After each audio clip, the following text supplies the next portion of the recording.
é de Davi, outros falam que é de Moisés, mas eu posso, não peco, imaginar que esse salmo possa ser sim de Davi, porque Davi estava sempre sendo confrontado, sempre desafiado, sempre em angústia e aflição. Moisés tinha, mas Deus estava com ele face a face.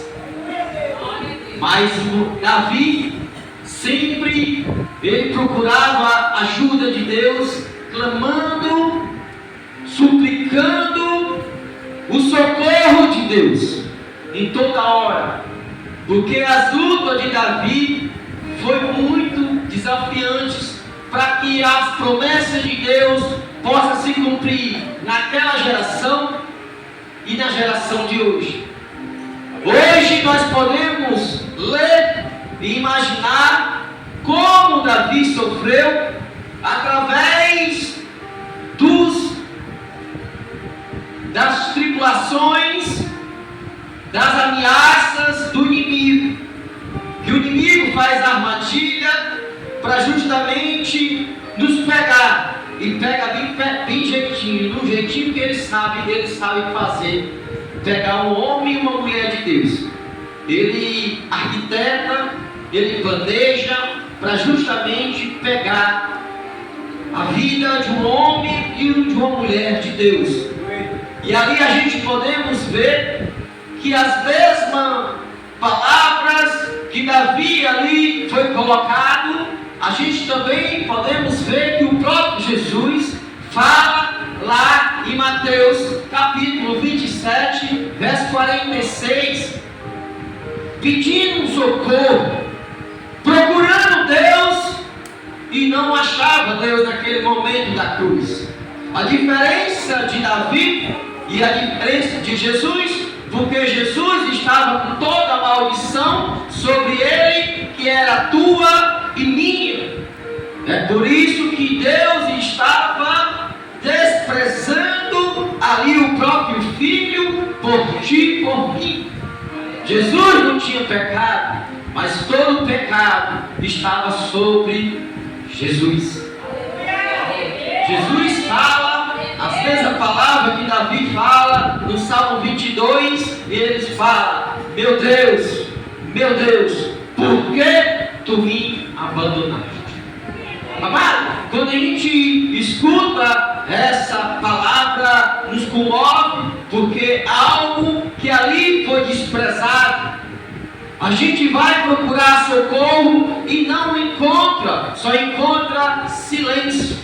Às vezes a gente pedimos ao Senhor, falamos com o Senhor, fazemos campanha e Deus se encontra silêncio. Porque às vezes Deus ele quer saber como se comportamos o nosso coração. Se nós tivermos um coração obediente, a gente vai ter resultado de tudo que tu pediste a Deus. Tudo que tu pediste a Deus. Davi foi um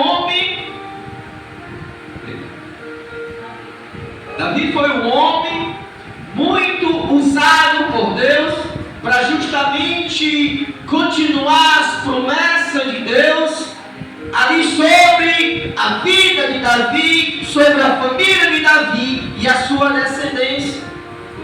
Mas para as promessas de Deus chegar na vida de Davi, Davi teve que passar por muitas situações que chegou a aflição, angústia, desespero, medo, até fugir da morte. Davi teve que entrar em caverna, sair em caverna, entrar na cidade do próprio inimigo para justamente não morrer. Davi teve que passar por todo tipo de situação para justamente continuar aquilo que Deus tinha na vida de Davi. Quando nós podemos ver Deus quando levanta alguém para justamente as promessas dele continuar na vida de um homem e de uma mulher, Deus levanta lá na frente um homem para te ajudar, ou uma mulher para te ajudar. A gente podemos pegar essa situação lá em 1 Samuel, capítulo 12, a gente podemos ver Samuel, capítulo 2, Samuel sendo levantado por Deus. Samuel sendo levantado por Deus, Deus chamando Samuel para justamente um propósito que tinha na vida de Davi. Mas Deus tinha que levantar primeiro o profeta. Samuel, levantado por Deus, não sabia que lá na frente ia conhecer o menino jovem, mas antes de conhecer, o diabo primeiro coloca coisa na cabeça de gente, pedindo um rei.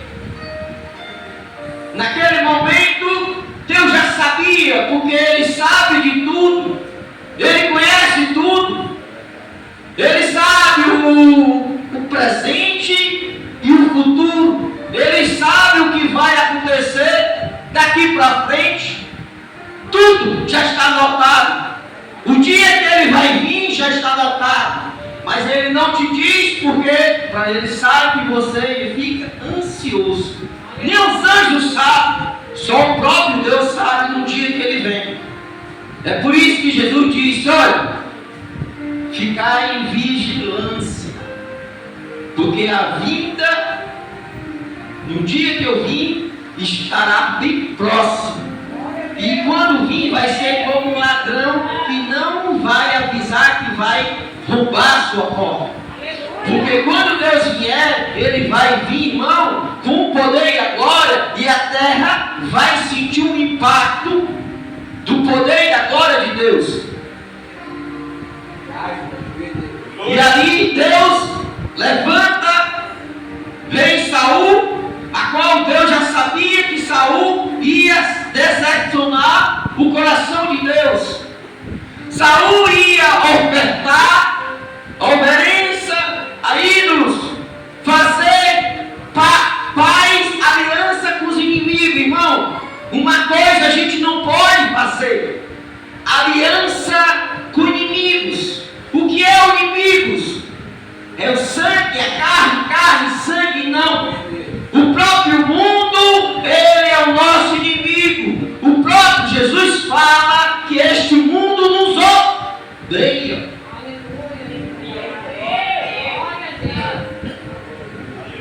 Saul fez algo que não agradou a Deus. Deus tira o poder de Saul sem ele perceber. Qual é o poder de Saul que Deus tinha sobre a vida de Saul? O seu Espírito Santo. O seu Espírito de Deus estava sobre Saul. Saul só foi perceber quando ele perdeu o mais precioso, o Espírito de Deus. Irmão, a pessoa que não tem o Espírito de Deus, ele é um fracasso. Ele é um fracasso. Mas, irmão, por que crente sofre? Ele pode estar sofrendo, mas quando ele abre a Bíblia, ele vê Deus falando, Deus ali dá coragem, ânimo e consola através do seu Espírito, porque o dever do Espírito Santo é nos consolar, é nos abrigar, é nos dar ânimo e esperar em Deus. Esperar em Deus. Davi, ali é ungido, em 1 Samuel, capítulo 16, mas Davi não sabia os desafios que ia enfrentar. Eu acho, sempre falo, se Davi soubesse os desafios que ele ia passar, mesmo assim ele ia enfrentar. Porque Davi, ele era um homem tão corajoso, que quando o povo ali era insultado durante 5 semanas, mais 5 dias, que dá 40 dias, sendo confrontado pelo gigante Golias, e enfrentar. Você pode perceber que Davi era o único homem que foi ali enfrentar aquele gigante. Irmão, Davi não tinha capacidade, nem estrutura, nem forma, nada para enfrentar aquele homem. Mas quando ele viu aquele inimigo enfrentando o exército de Israel, do Deus vivo, aí ele se zangou. Quando a gente percebemos, irmão, o inimigo enfrentando o povo de Deus, a forma que está enfrentando hoje, a nossa obrigação é lutar junto com ele, mostrar para aquela pessoa que existe um Deus vivo, esperando, ajudando, querendo ajudar essa pessoa. Porque às vezes, irmão, às vezes o povo esquece do que Deus fez. O povo esquece do que Deus fez. Se a gente for ver 1 Reis, capítulo 19, quando Elias veio, o poder, irmão, foi segundo. O poder de Deus, através de uma pequena oração, Elias ali orou segundo. A Bíblia fala, foi segundos. O poder de Deus foi manifestado ali para mostrar para Elias e todo aquele povo que Deus era o Deus de Israel. Só existia um Deus, não há outro Deus. Mas mesmo assim, Elias fugiu, esqueceu do poder de Deus, fugiu dos afrontos de Jezabel. Ele foi se esconder na caverna onde não era para ser escondido. E Deus perguntou: Elias, o que tu faz aí, ó? Eu te mostrei nesse instante o meu poder. Eu estou contigo. Nada vai fazer mal a ti, porque eu estou contigo. Mas mesmo assim, Elias, falando com Deus, parece, irmão, tem gente que às vezes a gente fala que Deus está com ele, Deus está com ela, Deus vai fazer algo, espera mais um pouquinho. Parece que a opressão é tão grande nessa pessoa, irmão, parece que é meio que nada, entra no ouvido e sai do. Hoje em dia, as pessoas não têm mais a confiança, assim como o Provérbio, capítulo 3, verso 5 fala: confiar no Senhor de todo o coração. Confiar no Senhor de todo o coração. Se tu confiar, tudo dará certo. Tudo dará certo. Agora, às vezes, as pessoas não confiam no Senhor. Não confiam. Mas Jesus, pastor, ele passou por isso. Ele pediu então oração a seu favor, lá em Mateus capítulo 26, pedindo oração que tirasse daquela angústia que ele estava pedindo, estava sentindo. Mas Jesus, ele viu que ali ele tinha que suportar.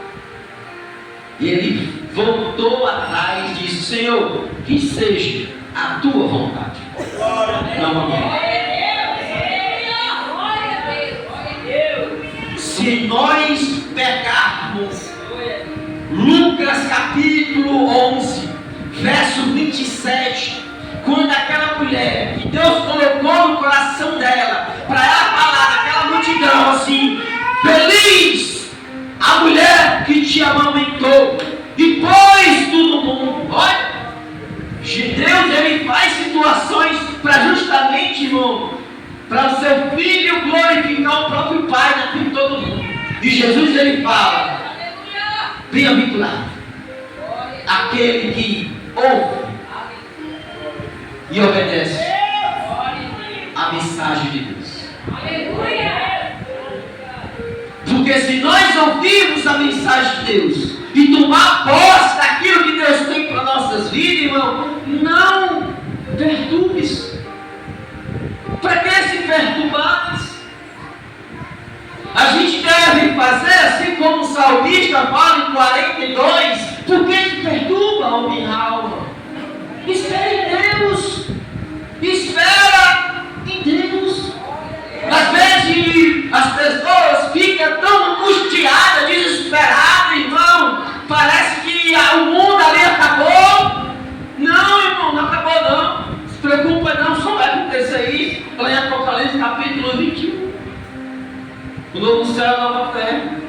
Mas até lá, no capítulo de Apocalipse, capítulo 20, Jesus vai pegar aqueles que não pegou o fermento do mundo. Qual é o fermento do mundo, pastor? É as coisas que tiram o centro, a vontade de Deus sobre a tua vida.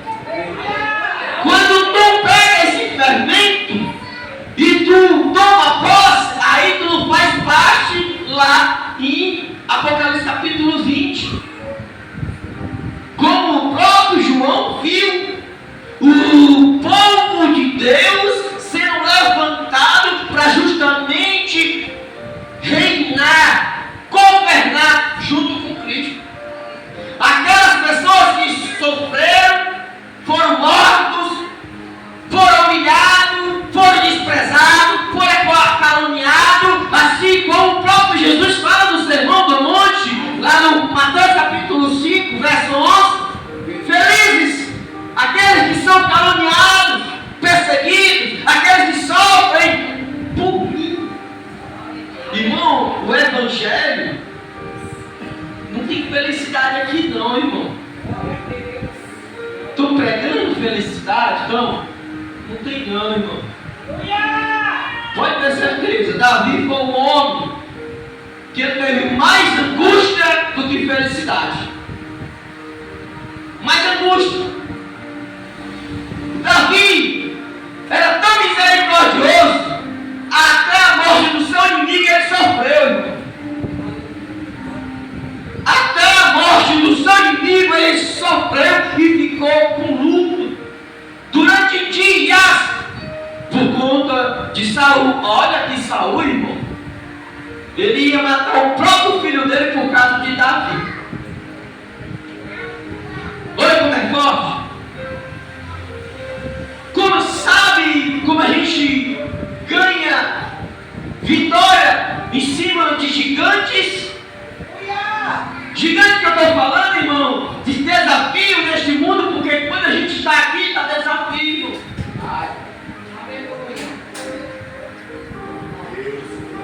Sempre vai ter desafio.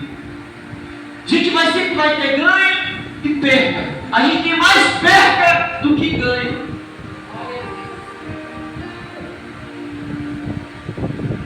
Semana agora eu estive um pastor lá com um profeta, lá na festa. Aí o pastor, ó, vacinando aí 3 folhas. Eu, 3 folhas, muito feliz.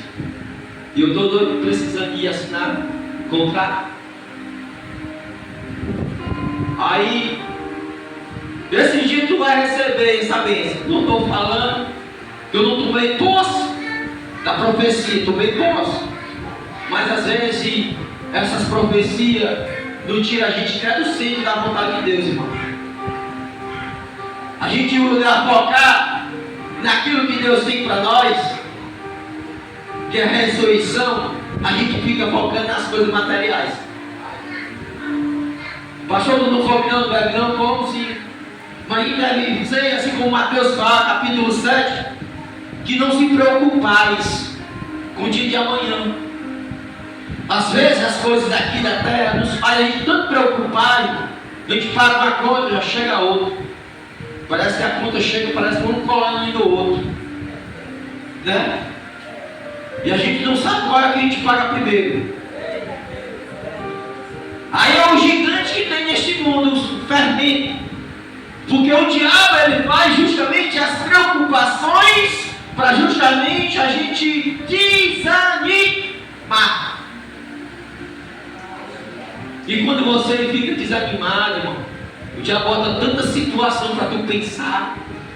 Tu pensa tanto que às vezes tu para por minutos, tu vai viajar para bem longe e volta.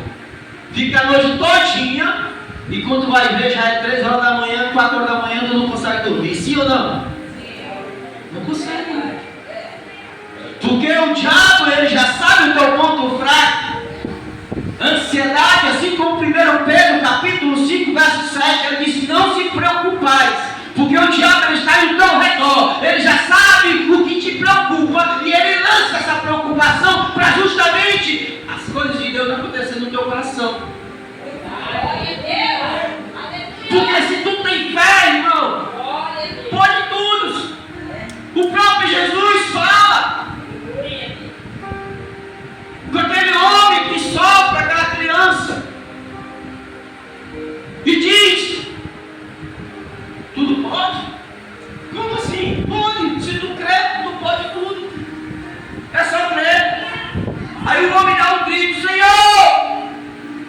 pois aumente a minha fé.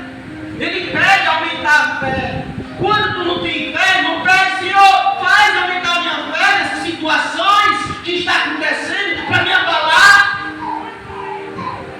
Me ajuda, porque se tu não me ajudar, ninguém me ajuda, irmão. Ó, eu vou te dizer uma coisa, às vezes a gente pega mais confiança numa pessoa do que próprio Deus. Chegar uma pessoa e te dizer, ó, amanhã eu estou aqui para te dar isso aqui, e tu fica angustiado, esperando naquele momento que aquela pessoa falou uma palavra. Tu bota mais confiança nessa pessoa do que o próprio Deus. Porque se tu botasse confiança, tu não ligasse se ele vai vir ou não. Eu disse, Senhor, se for de ti, ele vem. Se não, ele não vem. Eu quero receber de ti, não quero saber de ti, não quero receber do homem. Porque as decepções, irmão, vêm daqui. Mas de Deus não, irmão. Ele faz situações de benefício para ti. E Deus, Ele faz um propósito. Saul é ungido. Saul sai. Davi entra. Mostra um soldado guerreiro, cheio de vigor, cheio de coragem, mostrando para o povo como é que desafia os obstáculos, confiando em Deus. Ele diz, eu vou mostrar para ele o Deus vivo de Israel. Primeira coisa que Davi faz, eu vou mostrar para ele, que eu vou te dizer uma coisa, nesse momento, irmão, vai ter irmão para te justamente te parar. Davi teve a sua própria casa contra ele, seus próprios irmãos contra ele, para justamente, irmão, não contemplar as promessas que Deus tinha na vida de Davi. Se nós lembrar em Gênesis capítulo 37, basta só um sonho, irmão, para ter inveja. Hoje em dia ninguém pode comprar nada, irmão. Se tu entrar com alguém na tua casa, a pessoa diz, comprou isso, comprou aquilo, ela está comprando, vou comprar também. Pior coisa que tem é quando você bota a pessoa na sua casa, se você tem um discernimento. Tem pessoas, irmão, que é bom colocar ela lá na calçada. E se for possível, conversar bem longe dela. Pai do Senhor, irmão. Porque nem toda Pai do Senhor vem do Senhor, irmão. Nem Pai do Senhor vem do Senhor. Tem pais que vêm do diabo, irmão. E essa paz é enganosa, invejosa. Davi era amigo de Saul, mas Saul não era amigo de Davi. Glória a Deus. Porque amigo, até na sua morte, foi amigo. Mas Saul não. Se Davi tivesse morrido, ele estava comemorando, fazendo uma festa e tinha matado Davi. Porque Deus, Ele sabe em tudo os nossos corações. Ele sabe muito bem o que nós pensamos, o que nós queremos e o que nós desejamos. O que é bom para Deus, Ele deixa. Mas o que não é bom para Deus, Ele não deixa. Uma coisa que eu sempre peço a Deus, eu não peço prosperidade. Não peço. Eu sou igual Salomão. Salomão tinha uma oportunidade de pedir ali, lá em 1 Reis capítulo 7. Pedir ali uma grande oportunidade de prata, ouro, riqueza, vingança aos seus inimigos, mas mesmo assim Salomão não pediu. Salomão pediu sabedoria. E Deus aproveitou essa sabedoria para justamente continuar aquilo que Deus tinha. Salomão errou feio. Davi errou feio. Davi não errou só uma vez, foi várias vezes. Mas o que chamou a atenção de Davi, de Deus e Davi, foi o quebrantamento e o arrependimento. Salmo 51. Deus, Ele não despreza um coração coração aquebrantado.